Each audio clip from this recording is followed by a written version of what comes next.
चर्चा कर रहे हैं वो है कि हमारे आपसी जो रिलेशन है वो कितने के कामयाब है। आज का जो समय है बड़ा ही बिजी शेड्यूल है, हर एक आदमी का बड़ा बिजी शेड्यूल है। पहले परिवार थे, सारे इकट्ठे बैठते थे, बातचीत करते थे, उनके जो आपसी संबंध थे बड़े सुदृढ़ होते थे, बड़े मजबूत होते थे। उनको एक समय था बैठने के लिए। तो हमारा जो समय का हमारे जो रिलेशन है, जो रिलेशनों में एक खिंचाव नहीं है, उसका एक कारण हमारा आपस में बैठकर बात करना भी है। और सेकंड ये है कि आज का जो व्यस्तता है, हमारे जीवन की जो रुझान है, इतने हम जिंदगी में बिजी हैं कि हमारे पास एक दूसरे से बात करने का समय ही नहीं है। उस वजह से भी हमारे जो रिश्ते हैं वो दांव पर लगे हुए हैं। पति पत्नी का भी ऐसा ही रिश्ता है, बड़ा मधुर रिश्ता है। जो पति पत्नी का रिश्ता है उससे ये अकेला हम ऐसे नहीं कह सकते कि पति पत्नी के रिश्ते में अगर कोई दरार पड़ती है तो पति पत्नी को ही इसका सहना पड़ता है। इसको नहीं, ऐसा बिल्कुल भी नहीं है। जब पति पत्नी के रिश्ते में दरार पड़ती है तो उसका खमियाजा उनके बच्चों को भी भुगतना पड़ता है, उसका खमियाजा उनके माता पिता को भी भुगतना पड़ता है। एक दो जनों के आपसी तनाव से, उनका तालमेल आपस में ना होने से उनके परिवार ससुराल पक्ष और जो पीहर पक्ष है वो दोनों के दोनों स्ट्रेस में हो जाते हैं। देखो, जब लड़की की शादी होती है तो कोई भी माता पिता ये नहीं चाहता कि जो उसकी बच्ची है उसको किसी प्रकार की कोई समस्या आए। ये तो बिल्कुल जेन्युइन है कि कोई शादी इसलिए नहीं करता कि हमने रिश्ता तोड़ना है। शादी इसलिए की जाती है कि हमने रिश्ता जोड़ना है। पर वो क्या है कि बार बार आगे से आगे चलकर हमारे रिश्तों में तनाव आता जाता है, जिससे दोनों की दोनों फैमिलियां परेशान होती हैं। माता पिता, लड़के के माता पिता, लड़की के माता पिता, उसके भाई बहन, उसके भाई बहन। तो देखो, एक चैन होती है, सारी की सारी चैन कसी जाती है। सारे के जो बड़े रीति रिवाज से हमने शादी की होती है वही रिश्ते जब उलझने लग जाएं तो हमको इतना मानसिक स्ट्रेस होता है कि बहुत ज्यादा हम परेशान हो जाते हैं। दूसरा कारण है हमारा समय न देना। हम समय नहीं दे पाते, उस वजह से भी जो हमारा रिश्ता है वो खराब होने लग जाता है। ये तो हमने स्वयं सोचना है कि हम पति पत्नी आपस में एक दूसरे को समय दें। ये समय नहीं कि हमने 10 मिनट बात की और वो बात वहीं तक खत्म होगी। हमें और नॉर्मल डिस्कशन करनी चाहिए अपने परिवार के बारे में, अपने बच्चों के बारे में, और जो भी हमारे साथ रोजमर्रा जिंदगी में हो रहा है उसकी भी हमें डिस्कशन करनी चाहिए। उससे क्या है कि हमारे आपस में बातचीत करने की जो कला है वो बढ़ती है। ठीक है। तीसरा, जब हमारे रिलेशन खराब होते हैं तो हमारे बच्चों पर इसका क्या प्रभाव पड़ता है। हम लड़कर अपने रिलेशन को उल्ट पुल्ट कर लेते हैं, पर हमारे बच्चे जो फेस करते हैं उसका हम अंदाजा ही नहीं लगा सकते। ना तो पति को पता है उस चीज के बारे में, ना पत्नी को। एक दुख होता है कि मेरा बच्चा मुझसे अलग हो गया, पत्नी को होता है कि मेरा बच्चा, पति ने ले लिया तो मेरा बच्चा वहां चला गया, एक मेरे पास है, एक वहां चला गया। क्या आपने कभी अपने बच्चों के बारे में ऐसे सोचा है कि हमारे ऐसे करने से हमारे बच्चे किस जिंदगी से गुजरेंगे? क्या उनको वो प्यार मिल सकेगा जो पति पत्नी इकट्ठे होकर दे सकते हैं? तो हमें हर चीज को सोचना चाहिए। जिंदगी में कोई भी डिसीजन लेने से पहले, कुछ भी ऐसा करने से पहले हमें बड़ी सोच विचार से कार्य करना चाहिए। आज की वीडियो का यही विषय है।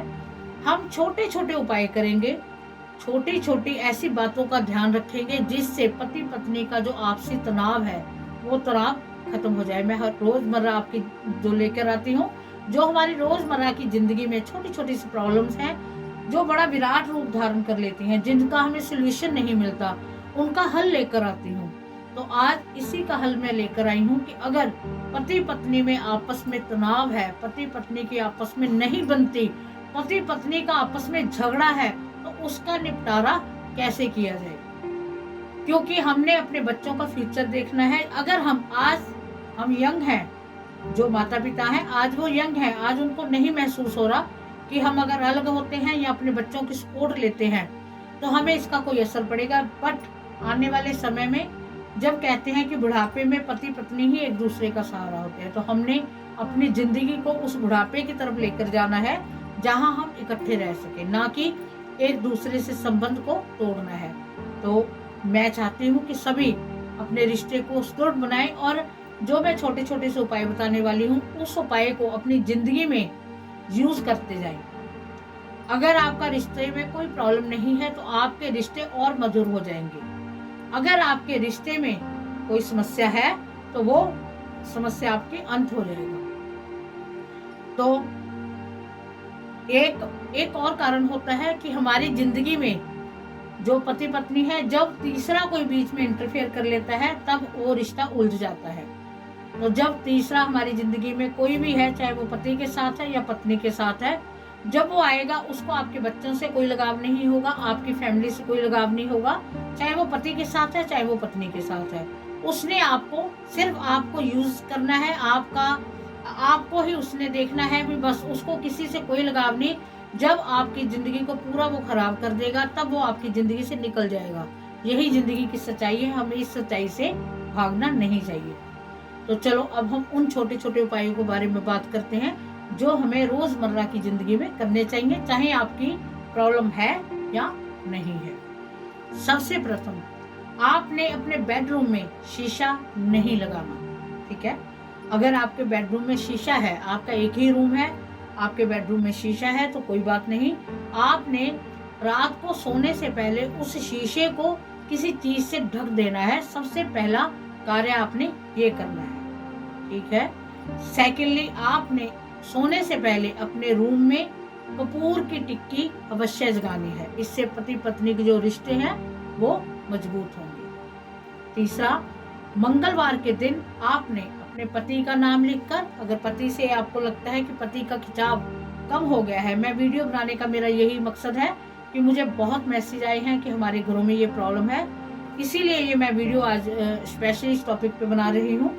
आपने भोज पत्र पर मंगलवार को अपने पति का नाम लिखना है, गोत्र लिखना है। अगर पत्नी का आप पत्नी को करना चाहते हो कि आपका कहना माने, ये वश वाला काम नहीं है कि वश में हो जाएगा, पर आप में आपसे प्यार हो जाएगा। पत्नी है तो पत्नी का नाम और उसके साथ उसके पिता या माता का नाम लिखना है, साथ में गोत्र लिखना है।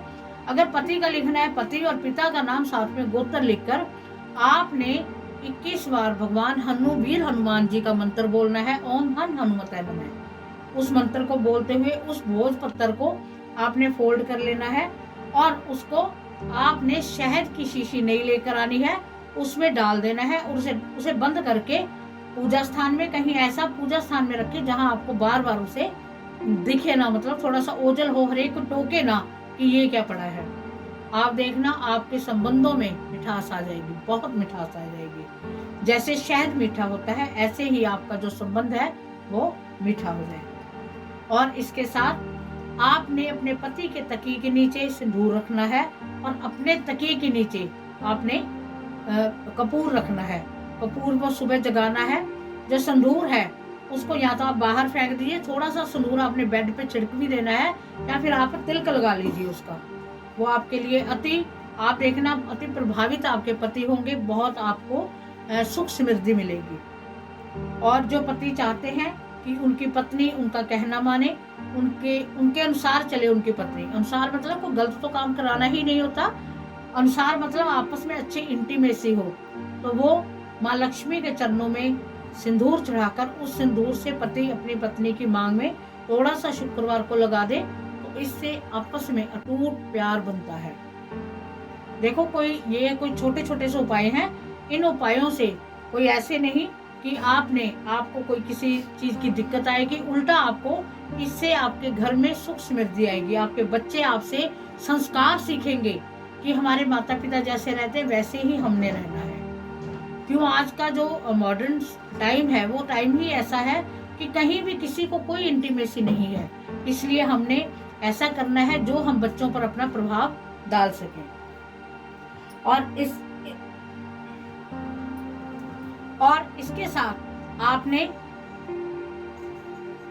एक तांबे के लोटे में जल भरकर उसमें थोड़ा सा सिंदूर डालना है आपने, और वो आपने थोड़ा सा गुड़ मिलाकर आपने भगवान सूर्य को अर्घ देना है। आप करो ओम सूर्याय नमः ही बोल दो। ठीक है, जल देना है और प्रार्थना करनी है कि हमारे जो संबंध है वो मधुर हो। आपके ऐसा करने से आपकी जिंदगी में देखना बड़ा चेंज आएगा। आप बड़े अपने आप को भाग्यशाली समझोगे कि मैं बहुत भाग्यशाली हूँ, मेरी सारी समस्या दूर हो गई है। अगर आपके घर में भी अगर ऐसी समस्या है, या आपको लगता है कि आपका पति किसी और स्त्री के चक्कर में है, उस वजह से आपके घर में कलह क्लेश है, या आपकी पत्नी किसी और चक्कर में है, उसकी वजह से आपकी कलह क्लेश है, तो आप मुझे इससे जो आपको आप मुझे कमेंट कर सकते हो, कमेंट से पूछ सकते हो। आपको पता है कि मैं कोई पेमेंट नहीं लेती, आपकी निःशुल्क सेवा है। आप मुझे लिखकर बताएं कि अगर आपको ऐसी कोई प्रॉब्लम है तो उस प्रॉब्लम का भी आपको सोल्यूशन मिल जाएगा। क्योंकि जो किसी का बंधा हुआ होता है, आदमी ऐसे भी होते हैं कि बंध जाते हैं, उनका माइंड बंध जाता है, उसका अपनी बीवी और बच्चों के ऊपर कोई ध्यान नहीं रहता। अगर ऐसा कुछ है तो उसके लिए मैं एक और वीडियो भी बनाऊंगी। अगर किसी के साथ ऐसा है तो वो मुझे कमेंट करके बता सकते हैं। आपके कमेंट का आपको आंसर जरूर मिलेगा। उम्मीद है कि आपको वीडियो बहुत पसंद आई होगी और आप ये छोटे छोटे उपाय करें और अपनी परिवार को सुख में बनाने के लिए अपने छोटी सा जो हमारा परिवार है, आजकल एक एक दो दो बच्चों के परिवार हैं, हमारी छोटी सी फैमिली होती है। इस फैमिली में दिन दुगनी रात चौगुनी खुशियां लाने के लिए इन उपायों को करो। आप देखना आपको इसका अवश्य लाभ मिलेगा। तो इसी के साथ जय माता।